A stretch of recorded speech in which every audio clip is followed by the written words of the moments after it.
আমি আজও জানি না কেন আমাকে ট্রাম্প কার্ড বানানো হয়েছে, আমার জোয়ার গুটি কেন বানানো হয়েছে, আর কেনই বা আমার উপর এত টাকা ইনভেস্ট করা হয়েছে।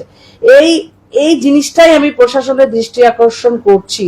কার এত কালো টাকা যে আমাকে এত টাকার বিনিময়ে ফেল করানো হচ্ছে? যারা এই বিষয়গুলি জানে তারা বলেছে তোমার উপর যে পরিমাণ টাকা মারা হয়েছে, এত টাকা মারা হয়েছে, 3 লটে টাকা মারা হয়েছে, 284 জন শিল্পী কিনে ফেলা হয়েছে। টোটাল 480 জন শিল্পী ভোট দিয়েছে, তার মধ্যে 284 জন শিল্পী তারা কিনে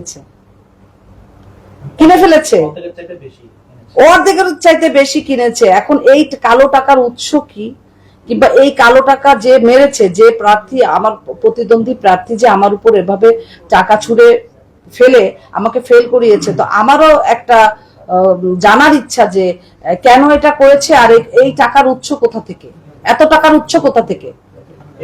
প্রতি সপ্তাহে সর্বোচ্চবার বিকাশ পেমেন্টে 50 জন হবেন পেমেন্ট চ্যাম্পিয়ন। জিতে নিন টিভি সহ আকর্ষণীয় সব প্রাইজ।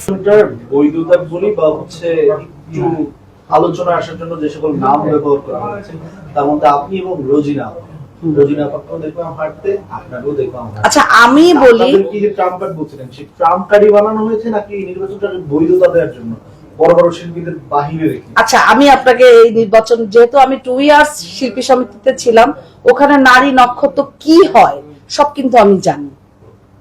তো আমাদেরকে যখন নেওয়া হলো, আমি যখন প্যানেলে দেখলাম যে প্যানেলে যারা যারা নায়িকা শিল্পী যারা ছিল, তার মধ্যে জলি বেশ মানে ক্যাম্পিং করেছে, আর একজন ছিল শিরিন শিলা, আর একজন ছিল আমি ছিলাম, রোজিনা আপা ছিল, আর একটা মেয়ে ছিল যে ক্যারেক্টার আর্টিস্ট করে, মানে আইটেম সং টং করে। হ্যাঁ, তো রোজিনা আপা আমার সাথে কথা হয়েছে। রোজিনা আপা একটু ট্রিটমেন্টের কারণে দেশের বাইরে ছিল না, বডি চেক আপের জন্য নিয়ে গেছিল। মাঠ পর্যায়ে কে আছে? 4 জন আমরা।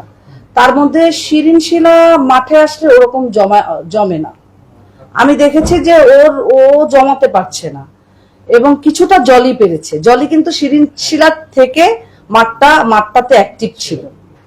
তো আমি ভাবলাম যে এই শিল্পী সমিতি, এইটা এত বড় একটা ঐতিহ্য, পুরো বাংলাদেশ এই সমিতির ইলেকশনটার দিকে তাকিয়ে থাকে, আমাকে একটু মাঠে নামতে হবে, আর আমাকেও একটু এখানে ভোটারদের কাছাকাছি পৌঁছতে হবে। যেহেতু একটু এবার বেশ 573 জন শিল্পী, আর আমি যেহেতু আগে পার্টিসিপেট করেছি ইসিতে, ইসি কিন্তু ইজ ভেরি ইজি পোস্ট, যে কেউ ইসিতে দাঁড়ায়, এটা কোনো বড় পোস্ট না। কিন্তু আমার এবার কি করতে হবে, আমি ফেল করলে আমি চলে যাব, যে পাস করবে সে থাকবে। সো এটা একটি চ্যালেঞ্জিং এর বিষয়। তো আমি মাঠে আসি এবং আমি দেখছিলাম যে আমি এফডিসিতে ঢোকার পরে, আমি এফডিসিতে যা কিছুই করি, ক্যাম্পিং করি, আমি হাঁটলে ভাইরাল হচ্ছি, আমি বসলে ভাইরাল হচ্ছি, আমি দাঁড়ালেও ভাইরাল হচ্ছে, ভোট চাওয়া থেকে সবকিছুতে। তো আমি এটা এনজয় করছি, জনগণও এনজয় করছে।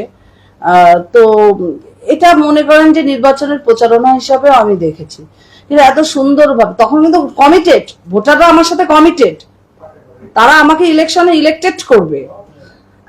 আমার তো কোনো আমাকে ভোট না দেওয়ার তো কোনো কারণ দেখি না।